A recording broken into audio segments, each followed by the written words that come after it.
আজকে সফরে আসলেন মূলত কি কারণে এই সফর? 4 তারিখে সারা দেশের সঙ্গে আমাদের রাজ্যেও লোকসভার 2টি আসনের গণনা শুরু হবে। ইন্ডিয়া জোট এই নির্বাচনে 2টি আসনে লড়াই করেছে। পশ্চিম ত্রিপুরা আসনে জাতীয় কংগ্রেসের মনোনীত প্রার্থী এবং পূর্ব ত্রিপুরা আসনে বামফ্রন্ট মনোনীত সিপিআইএম দলের প্রার্থী। এই উভয় প্রার্থীর সমর্থনে আমরা ইন্ডিয়া জোটের পক্ষ থেকে গণনায় অংশগ্রহণ করে এই রাজ্যের যারা গণদেবতা তাদের ভোটাধিকার বাক্সবন্দী হয়েছে, গণনা কার্য সুষ্ঠুভাবে সম্পন্ন করার জন্য নির্বাচন কমিশনের যারা দায়িত্বপ্রাপ্ত এখানে এআরওরা আছেন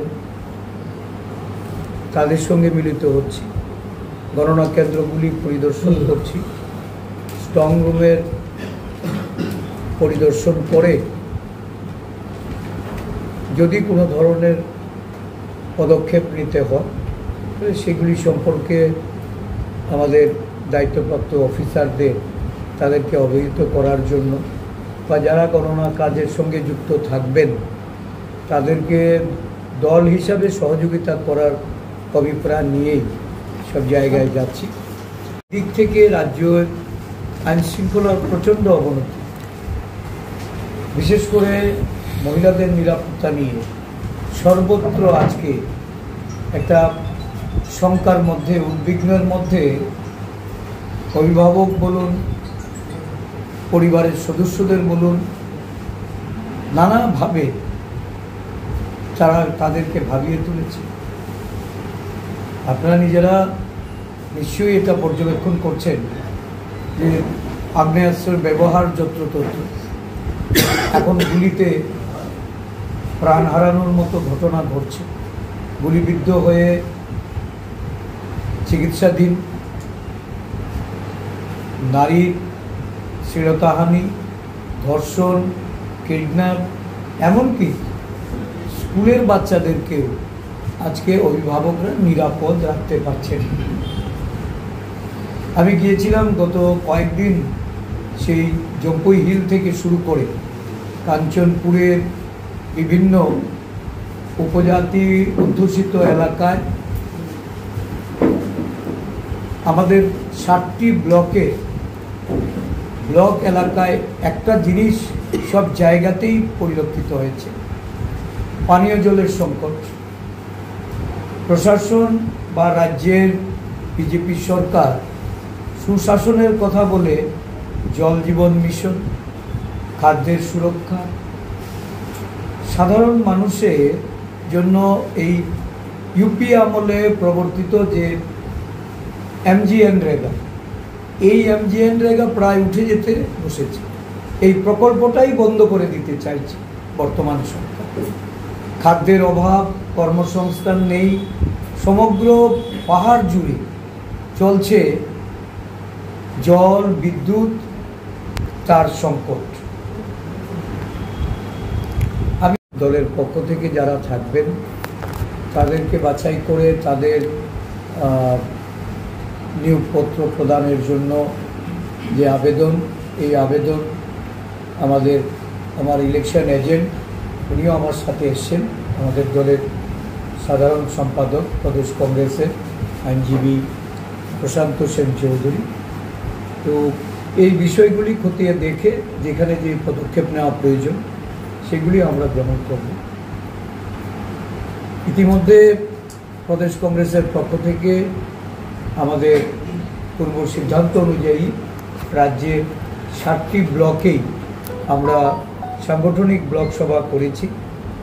আপনারা সবাই অবগত আছেন যে পঞ্চায়েত নির্বাচনের প্রস্তুতি চলছে এবং লোকসভা নির্বাচনের গণনার পরবর্তী সময়ে পঞ্চায়েত নির্বাচনের জন্য খসড়া ভোটার তালিকা প্রকাশিত হবে এবং সেখানে প্রসেস করে 24শে জুন এই ভোটার তালিকা পূর্ণাঙ্গ রূপে প্রকাশিত। তো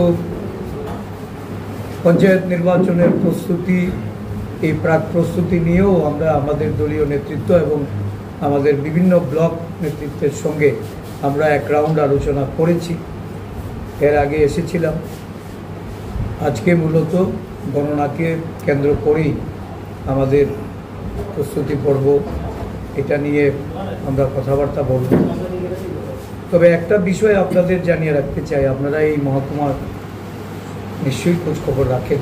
বেশ কিছুদিন দেখলাম নির্বাচনী প্রচারে রাজ্য প্রশাসন, বিশেষ করে রাজ্যের মুখ্যমন্ত্রী, মন্ত্রীরা সব পশ্চিমবাংলামুখী।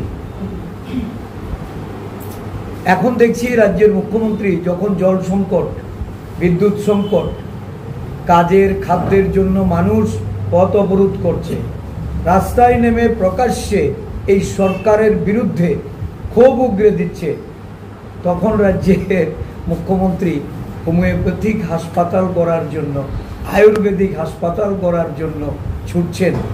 আসলে মৌলিক অধিকার, তাদের মৌলিক সমস্ত বিষয়গুলিকে সামনে রেখে আমরা এই রাজ্যে সাধারণ মানুষের সমর্থন নিয়ে তাদের দাবি আদায়ে আমরা প্রকাশ্য আন্দোলনে দলকে সংগঠিত করছি।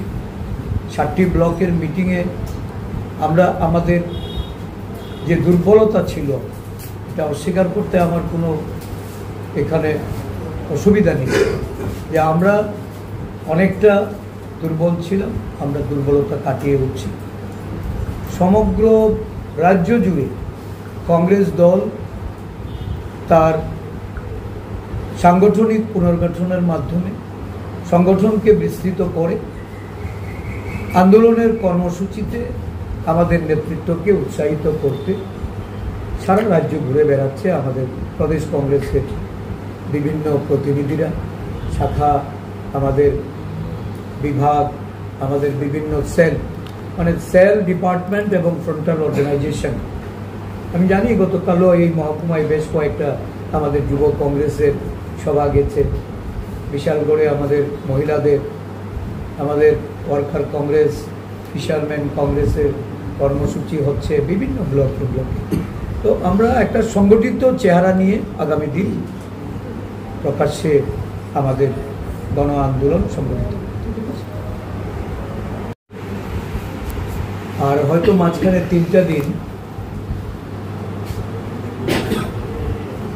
এটা আমার অভিমত, সারা দেশে গ্রাউন্ড লেভেল যে রিপোর্ট, এটা নানা সমীক্ষকরা, যারা রাজনৈতিক বিশ্লেষক, বিভিন্ন ইউটিউবার, সোশ্যাল মিডিয়ার